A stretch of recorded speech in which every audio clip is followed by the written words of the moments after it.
중앙선거관리위원회가 이미 4년 전 지방직 공무원과 경찰 인력을 동원하는 하청 선거 체제에 한계가 왔다는 경고를 받았던 것으로 확인됐습니다. 그런데도 이를 사실상 묵살하며 이번 투표지 부족 사태와 같은 전대미문의 참사를 낳은 게 아니냐는 지적이 나오고 있습니다.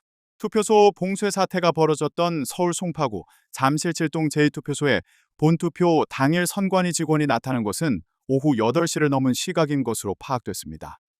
이 투표소는 오후 4시 30분쯤 투표지가 바닥나 투표가 멈추고 유권자들의 거센 항의를 받았습니다.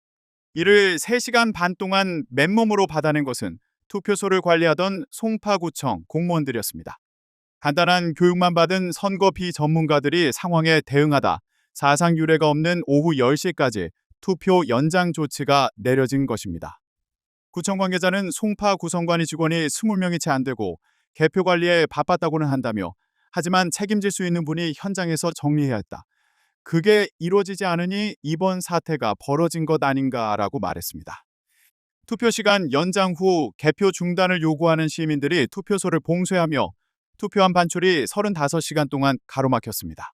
선관위는 투표함이 반출되지 않으면 투표 관리관도 이탈해선 안 된다고 자리를 지킬 것을 요구했는데 투표관리관은 투표소마다 한 명씩 있는 현장 책임자로 지자체 공무원이 주로 맡습니다. 성난 시민을 눈앞에 두고 투표관리관을 맡은 동료를 홀로 남길 수 없어 당시 투표소에 있던 구청 직원 5명이 자진에 갇혔습니다. 결국 봉쇄 22시간 만에 한 명이 탈진해 병원에 실려갔고 구청은 이 직원들에게 심리상담 지원을 검토 중입니다. 이번 사태의 뒷수습을 떠맡은 경찰 내부에서도 우리가 선관위 하청업체냐는 성토가 쏟아지고 있습니다. 당시 시위대와 물리적으로 충돌하며 투표함 이송로를 뚫어낸 경찰들은 직장인 익명 커뮤니티 블라인드에 수십 건의 불만글을 쏟아내고 있습니다. 독립기관인 선관위의 헛발질에 왜 경찰이 총알바지가 돼야 하느냐는 주장입니다. 당시 경찰은 선거사무 종사자를 감금하거나 선거 장비를 훼손할 경우 처벌하는 공직선거법 제244조에 근거해 시위대 강제 해산에 나섰습니다.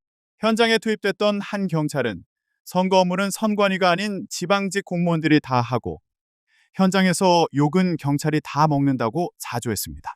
더 큰 문제는 이 같은 하청 선거의 붕괴 조짐을 선관위 스스로 알고도 손을 놓고 있었던 것으로 보이는 점입니다. 한국정당학회는 2022년 11월 중앙선관위 선거일과의 발주를 받아 작성한 안정적 선거 관리를 위한 제도 개선 방안 연구 보고서를 통해 지자체에 억지로 실무를 떠맡기는 현행 공무원 동원 모델은 수명이 다했다고 결론 내렸습니다. 연구진은 구청 공무원들을 투표관리관 등에 강제 할당하는 구조 탓에 돌발 상황이 발생해도 이들이 전문성과 책임감을 갖고 대응하기 불가능하다고 분석했습니다.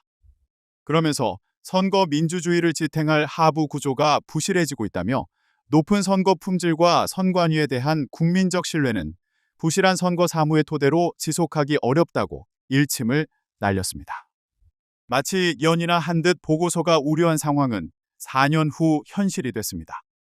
지자체 하청에 의존하지 말고 자체 인력 확보와 근본적 제도 개선에 나서라는 보고서의 제언을 가볍게 여기며 신뢰 추락을 자초한 게 아니냐는 지적은 피하기 어렵게 됐습니다.